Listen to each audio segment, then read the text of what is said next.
নরসিংদীতে মৃত হিন্দু ব্যক্তির জানাজা নিয়ে সমালোচনার ঝড়। একজন প্রয়াত ব্যক্তির প্রতি শ্রদ্ধা জানানো মানবিকতার সর্বোচ্চ উদাহরণ হওয়া উচিত। তবে কিছু ক্ষেত্রে বিভিন্ন মতামত ও বিতর্ক দেখা দেয়, যা বিভ্রান্তি সৃষ্টি করে। সম্প্রতি নরসিংদীর প্রয়াত শিক্ষক হেমেন্দ্র চন্দ্র প্রামাণিকের জানাজা নিয়ে এমনই এক বিতর্ক উঠেছে। তিনি রায়পুর উপজেলার পিরিসকান্দি উচ্চ বিদ্যালয়ের শিক্ষকতা শেষে অবসর গ্রহণ করেন। এটি একটি মানবিক বিষয়, যেখানে কোনো ধর্মীয় গোঁড়ামি বা পক্ষপাতের সুযোগ নেই। এমন সময় মানুষের উচিত মানবতার দৃষ্টিকোণ থেকে ঐক্যবদ্ধ থাকা, যেন প্রয়াত ব্যক্তির বিদায় মর্যাদার সাথে সম্পন্ন হয়।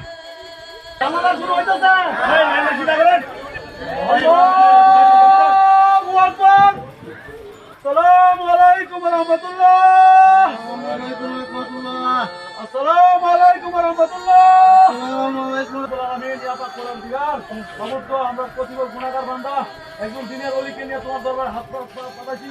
আল্লাহ গো, গুণার মাধ্যমে তো তোমার পাওয়ার চেষ্টা করছি।